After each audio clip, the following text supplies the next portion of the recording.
Security experts say those who are spoiling for war in Nigeria should take a lesson from what is happening in Sudan.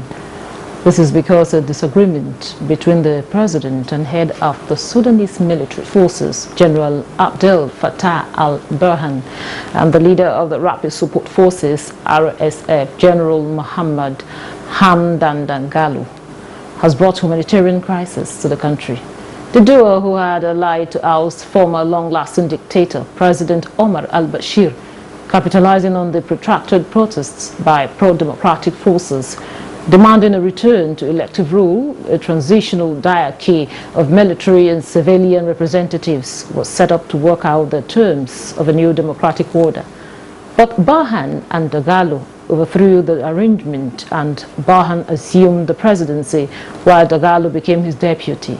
Both generals, however, disagreed on the direction the move to civilian rule should take, leading, unfortunately, to humanitarian crisis and near-war situation. Experts note that it should be of interest to Nigeria that the Rapid Support Forces, RSF, were the Sudanese Janjaweed, or Arab nomadic militia, allegedly armed and supported by the al-Bashir government to carry out ethnic cleansing in the Darfur and other mainly Negroid farming communities.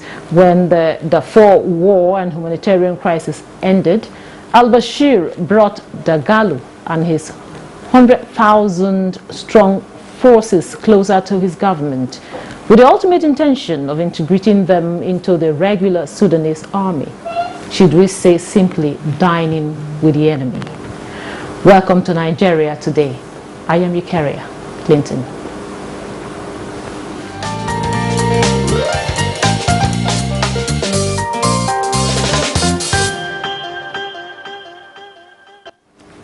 Joining me via Zoom for more insight to Sudan conflict and security implications is Vincent Onyekwelu, British police officer, retired, security and risk strategist. Welcome to Nigeria Today. Thank you. Good evening. Also joining us is a security strategic expert, Dr. Sadiq Hassan Arivi. You're welcome to the program. Thank you for having me. I'll start with you, Sadiq. Yes. What is it? You had the introduction, and you were, of course, privy to the Sudan conflict that is on. So, what is the security implication of this conflict for Nigeria? Thank you for having me, and thank you, the viewers. First of all, we are happy that no Nigerians so far, citizens, have been caught in the act, so that we can be able to have some level of a peace of mind, especially the students and non-students who are residents in Sudan. Now, the major issue there is a power struggle in between the rival groups, because we're all aware that in 2019, when there was an uprising that ousted Omar al-Bashir, so which now led to military transitions, which hoping that by this year they are supposed to have democratic system of government so that democracy can be able to take place. But within this, that is where the struggle for power now created the crisis in between the two generals. There's a lot of security implications. First of all, you know that a lot of Nigerians are schooling in Darfur.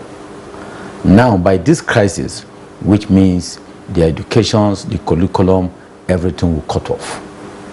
That's the first security implication because of the citizens who reside there. And possible, assuming any of them might caught in the act of the war and the crisis, which we never pray we should have such things.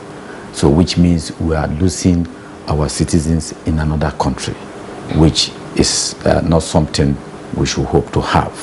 This is one. Two, Sudan is bordering with Libya.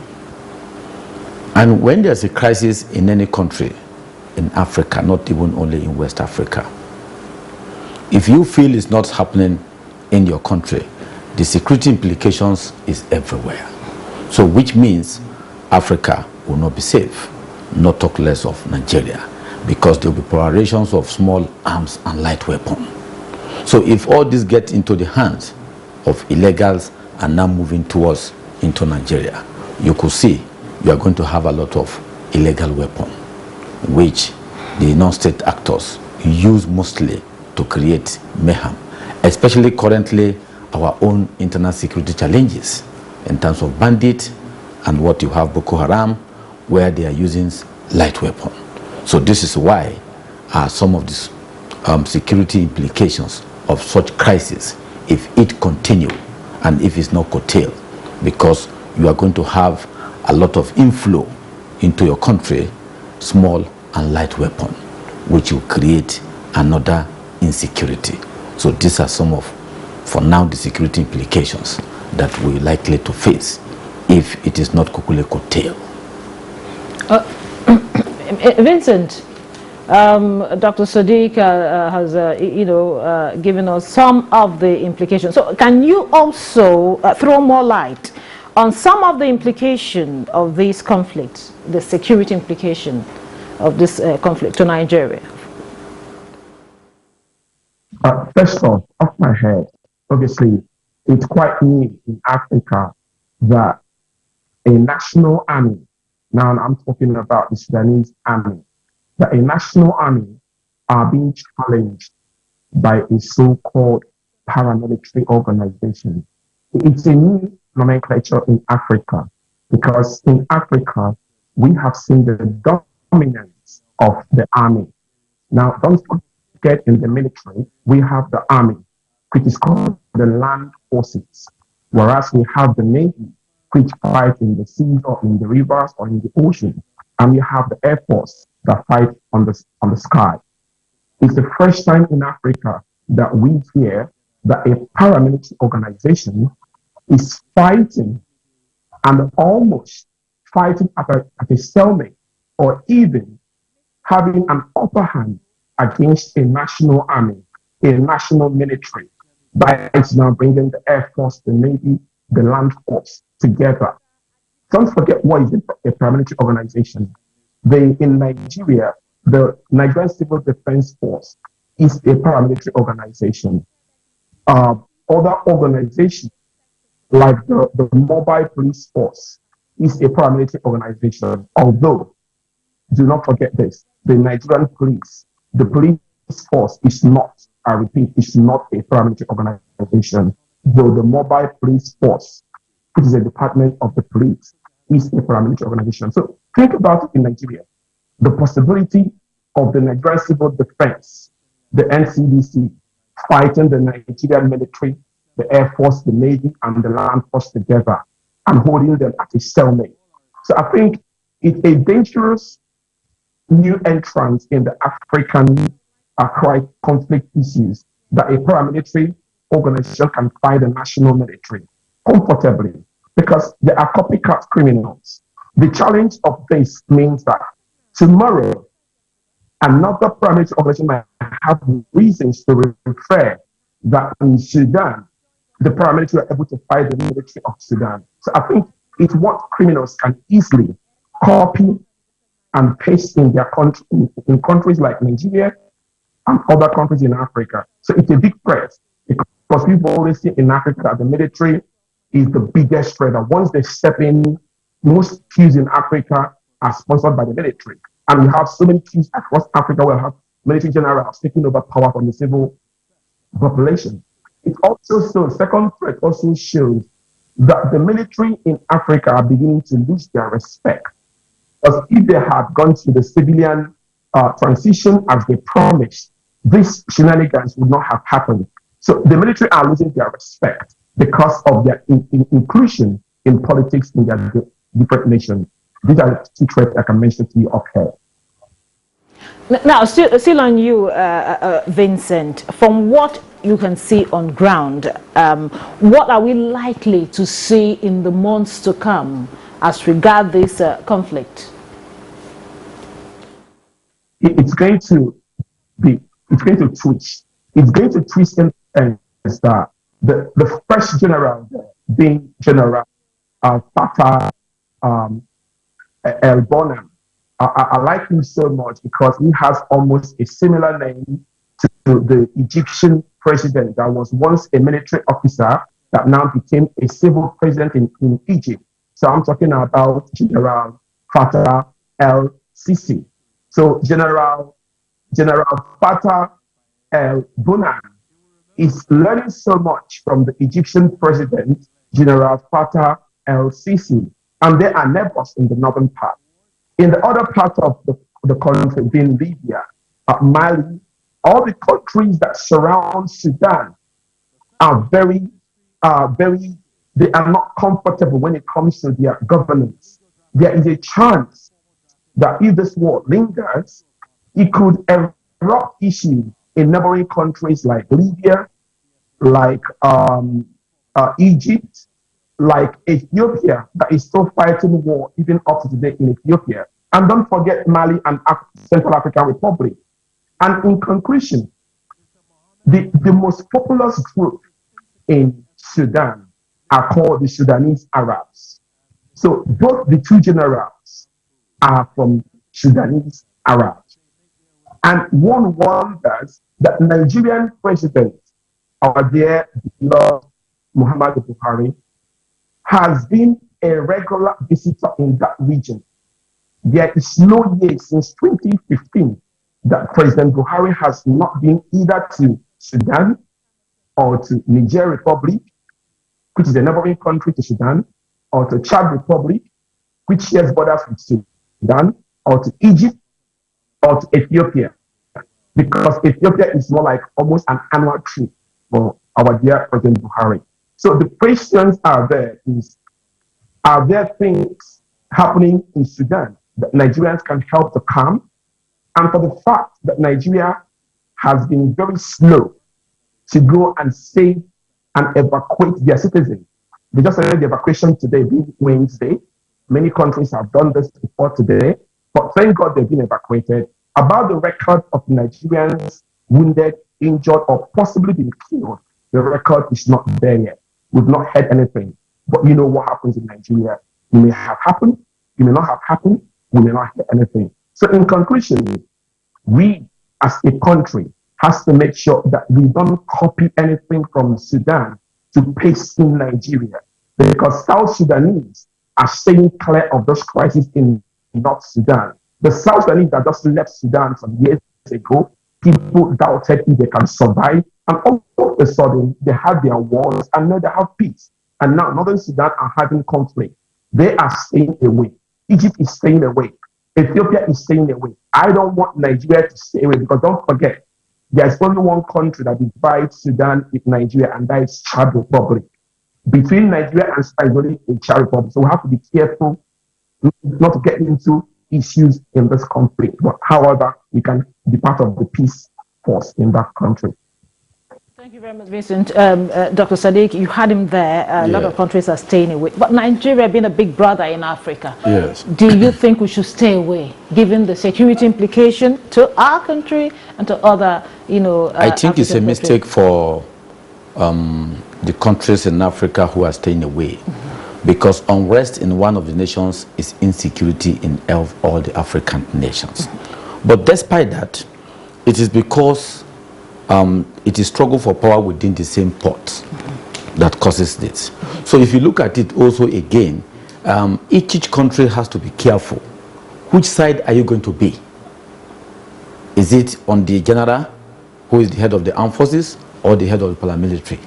You need to look at it very critically before you now wade in.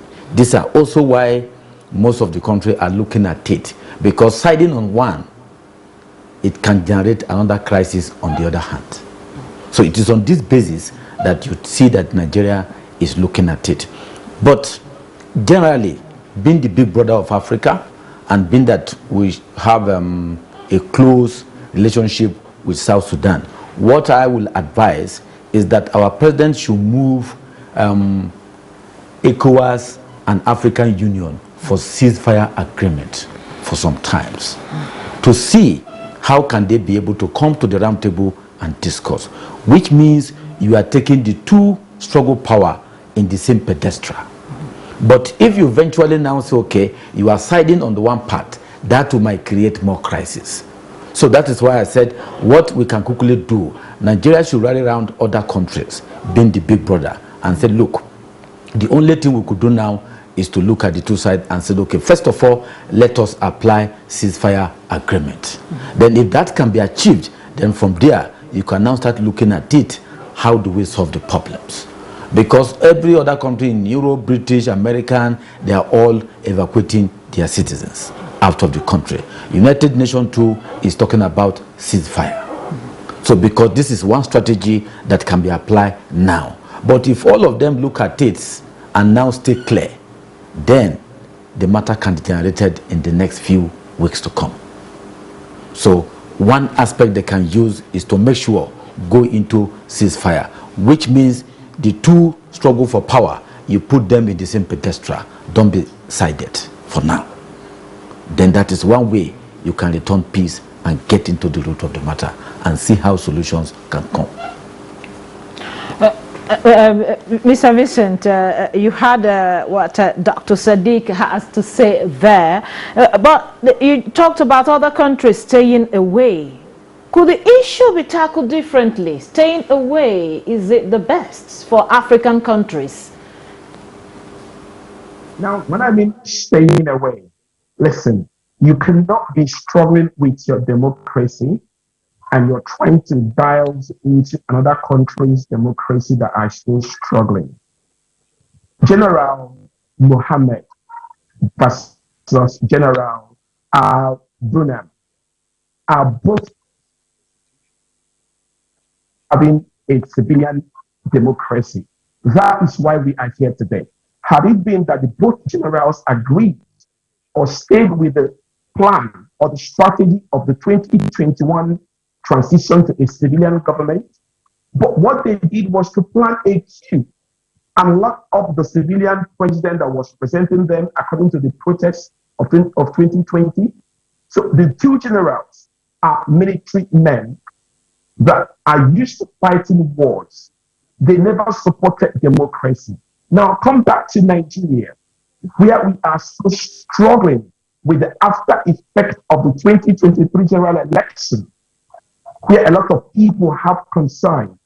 Our focus should be now to look inwardly into Nigeria, to champion democracy, to make sure that the rule of law is respected and championed. It's in the same Nigeria that men on uniform beat up civilians, use machetes to flog civilians. It's the same in Nigeria that we have all sorts of criminal elements. Boko Haram killing people, Al-Swab killing people, ISWAP killing people, unknown gunmen killing people. Even the level in Sudan today, they have lost almost 500 people. I can guarantee you in Nigeria, we've lost more than 500 people to all these terrorist organizations. So if you have not cleaned up your house comfortably, democratically, with the rule of law, why do you want to jump into Sudan issues? Why don't you, first of all, we have an African adage that says you have to look beautiful from inside of your house before you go to the general public. We should look inwardly. We have the US there, we have the UK there, the Russians, the African Union, and don't forget the Arab League. Sudan is a member of the Arab League. Sudan used the population in Africa, largest area population in Africa. So there are bigger key players that can solve these issues. Forget about Nigeria as a big brother. We have internal issues. Let's look inward and solve our own internal issues democratically, criminally, and the rule of law before we start to teach other people about democracy and rule of law. That's why they should stay away. Much, Vincent, Dr. Sadiq, you know, as much as we say we want to, you know, try to solve our own internal problems, we cannot shy away from the fact that this is an African country, and when the, you know, will I say the effect of the war, or if it's not yet fully a full-blown war, so the conflict, but then if it peradventure becomes a full-blown war, the effect definitely will feel the impact of it. Because, well, let's take for instance refugees. They will start entering from there, from Chad down to Nigeria. Now, at this point, how can we stop criminal elements from infiltrating Nigeria? Thank you. You know, there's a saying, poverty anywhere is insecurity everywhere. Lack of peace on any nations in Africa is insecurity in Africa. Yes, I agree that we have our internal issue, Boko Haram, elections, and whatever. But that should not deter you not to intervene in the crisis of your neighbor. Because if you run away, it will come back to you. At least broker peace. Yes, that is why I said what the government, one strategy the government can do, which Nigeria can take the lead, is to mobilize the Africa country for ceasefire agreement. For now, when you have the ceasefire, that has downs the tempo. The insecurity implication will have caused an escalate will definitely reduce. And United Nations will support you because they are for peace. This is what you need to apply. Nigerian government can look at it. There are level of resources we cannot put in because it's at stake. But because of your interest, that is why you have to do that. But if you shy away, the implications will now come back to you. At that time, it will become difficult. Again, we know that our border is still, to a large extent, is porous. Moving illegal arms in the country is more. Now, by sitting down without not taking appropriate actions at the appropriate time, which means then all these small and light weapons will still have find its way into Nigeria. Because Libya share border with Sudan. Then other countries will share border with, also has border with Sudan. So these are very easy to move in light weapon. Business activities will cut off. Economically, there will be a problem. Then services and transport and all that will be a problem. It is on this basis that when such crises now erupt, the government need to quickly take actions. On one thing they needed to know, it is a rival group within the same family that because of interest of struggle for power that result to this, whether they did not agree on the structure of democracy. So you can see that on that part, it is possible for you to call the two together on the same table and said, hold on, let us have a cease agreement for now so that we can be able to look at it. How do we structure it out? But if other countries now go and sit down, by the time the implication, the security, the light weapon continue to escalate, we are going to spend more money. So that is why it is better we put some certain resources at stake now.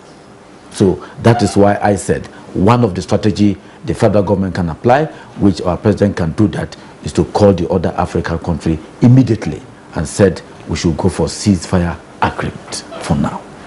Well, thank you very much, Dr. Sadiq. Dialogue is peace is the best, and dialogue is the way to go. That's it on Nigeria Today. We thank our guest, Vincent Onyekwelo, British Police Officer retired, Security and Risk Strategist. Thank you for your insights and contributions. Thanks for having me. And also Dr. Sadiq Hassan Arivi, Security Strategic Expert. Thank you for your contributions. Thank you for having me.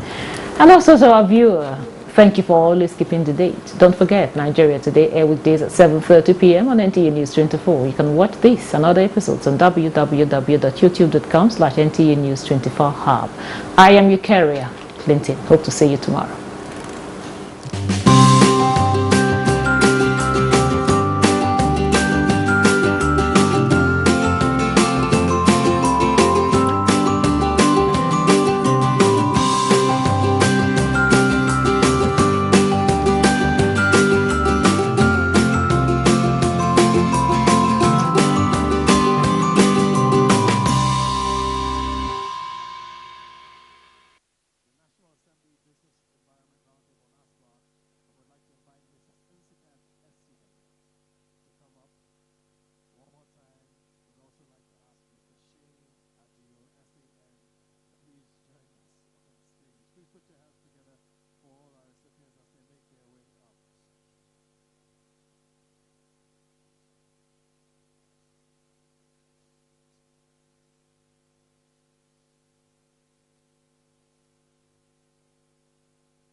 going to move on to another category. I apologize.